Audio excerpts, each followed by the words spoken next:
Hello everyone and welcome back. I've got what I think is a super fun kind of personal story to share with you today, but I feel really weird about sharing it while I'm in my Mustang. And that is because this is the story of my dream car, my 1967 Chevrolet Camaro. Now, I'd like to start with a theory that I have, and that is that every single person has their dream car, whether it be the car that they idolized as a kid, the car that they had on a poster in their bedroom, or simply just a car that they thought, if I ever won the lottery or if money was no object, that's the car I would go buy, whether it be a Lamborghini or a Ferrari or an old hot rod or a muscle car or whatever. And mine just happens to be a 1967 Camaro. When I was a little kid, I was about 8, my dad used to take me to these car shows or cruise nights in Kemptville, Ontario, where I grew up. For some reason, me as a little kid, every single week, I would tell my dad, I go, Dad, out of all the cars here,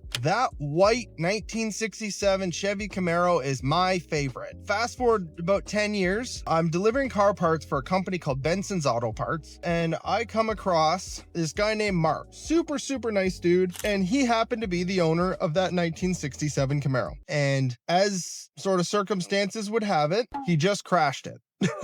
He went out and bought a 1969 Camaro to rebuild. He took the 327 and the 4-speed, I think it was a Muncie, out of the 67. It needed a whole new front clip. It needed a new subframe because it had been bent up from the crash. And I think the roll cage saved the body, to be honest. But he remembered that I was that little kid who always wanted his car. He said, I have multiple other buyers with cash in hand, and I'm going to charge them more than I would probably be charging you, but I know you always wanted it, and I know you'll appreciate it. And I went, I would love that car. Like, I just lit up. And he said, okay, here's my price. Essentially, you've got the summer to save up for it. I went, okay. So I worked my butt off. I did any job that I could to try and make enough money to buy this 1967 Camaro. And I sold my 81 Camaro, and by the end of the summer, I had saved up enough money and I bought my car. I was super excited, ready to get going rebuilding it. And what does someone who's 18 in that generation do? I went on eBay.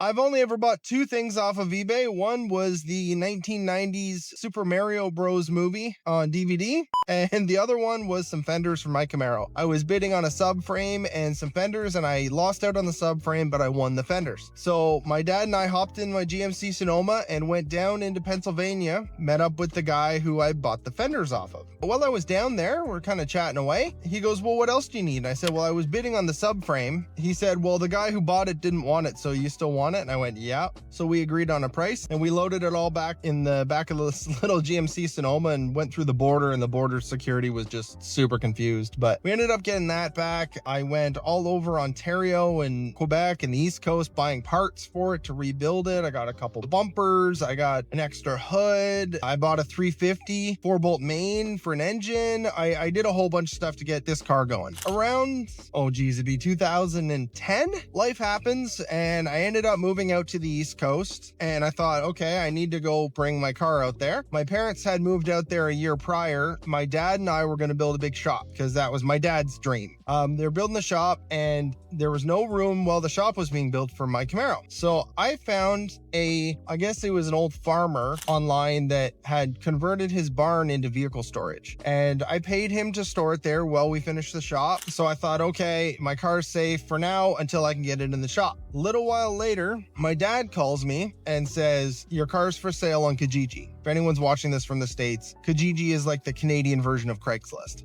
I went, what are you talking about? So I went into my dad's work, and lo and behold, my car was for sale on Kijiji. So we called the number, and the guy, his name's Jason, had this bogus story about how it was his family's car. And I said, well, that's funny because I know you're full of it because that's my car. I said, I have the keys for it. I have the ownership for it. I have everything for that car. So what are you doing with it? And he said, oh, well, some guy sold it to him. End story of that I heard, I don't know how true it is, but I had heard all about 30 of those cars that were in that vehicle storage had all been taken over to a different province and went to like a chop shop and all cut up and scrapped out essentially. But mine was the only one that didn't make it because the motor was out of it. That was the story that I had heard. Anyways, so I said, well, I want my car back. Like, this is my car. And he said, oh yeah, I'm going to have it to you. This will be yours. I'll bring it here tomorrow. I said, okay. Go home. And I get a phone call saying, nope, it's my car, too bad. And so I called the police and said, this guy's got a stolen car. It's my car. What are you going to do about it? And the police were more than useless. They didn't know what they were doing. Later, I found out that Jason's brother works in the RCMP, or worked in the RCMP, and was probably covering for him. So months and months of back and forth, I got out my criminal code because I went to police school, and I basically built the whole file for the police, went in and went, here you go, like, go get my car. And again, they were more than useless. And then one day I get a phone call from this Jason guy, and Jason says, I'm sick of dealing with this. How about you buy it from me? And I went, what? You want me to buy my own car from you? And he said, yeah, I'm sick of dealing with it. So if you don't want to buy it from me, I'm just done with it. I'm going to crush it. I went, okay, you want to take it there? Let's take it there. So hang up with him. I call the police again. I said, give me the police chief. And they said, well, he's not in. And then I said, okay, well, put me on with who's ever second in charge. And they do. And I said, you know about this car situation? And he said, yeah, I know everything about this car situation. I said, okay, good. Because he's threatening to crush my car. And the police officer said, well, if he crushes your car, you can charge him. And I said, well, I don't want to charge him. That's not the point. The point is I want my car back. And he said, well, there's nothing we can do. So I may or may not at that point have lost my cool and insinuated something along the lines of breaking his legs and burning his house down with him. I don't recommend doing. So the police officer went, well, we don't need to take it there. And I said, well, you guys aren't doing your job. So yeah, I'm going to take it there. He said, okay, let me go deal with it. Next day, car is dropped off at my dad's work. This Jason scumbag, he said, okay, I'll drop it off at your dad's work at this time. We showed up a half an hour early and the car was already there. He was so gutless, he didn't even have the guts to be there when he dropped it off. No apology, no nothing. I don't know. I just thought that was really gutless. Anyways, I got my car back. There had been a few things kind of ripped off of it and some damage done to it, but it was a rebuild anyways. So I got it back and then ended up going back to business school. I knew the car was in my dad's shop, so it was safe. I'm happy. And then I thought, okay, this car, obviously, I have history with it. It means a lot to me, so I want to do it right. I'm going to save up the proper amount of money. I'm going to get all the parts that I want, and I want to do this thing right. Now, fast forward a few years later, I'm back in Ontario. The car is still at my dad's shop in Prince Edward Island. I get a phone call saying, oh, well, we need the space in the shop because your brother's doing some woodworking and wants to work on his truck. And the second my girlfriend's dad, God bless him, heard that the car was going outside, he basically just said, a car like that should never sit outside to rot. Let's go get it. About a week and a half ago, we hopped in their truck with the trailer. 5 p.m. on a Saturday, we drove from Ottawa, Ontario to Prince Edward Island, got there at about 9 o'clock in the morning, East Coast time, loaded up the car, turned around and drove back. We got back about 11:30 on Sunday night, just absolutely exhausted. I could barely keep my eyes open. But the excitement, honestly, the whole drive back, just looking in the rearview mirror and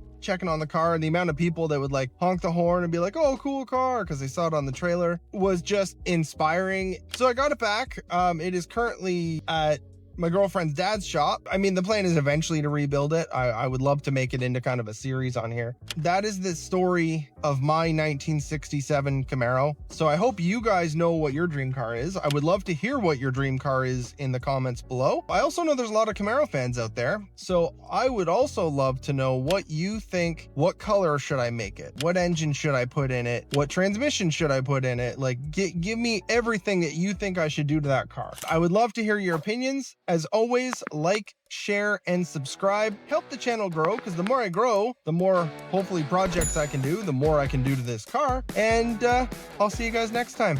Have a good one.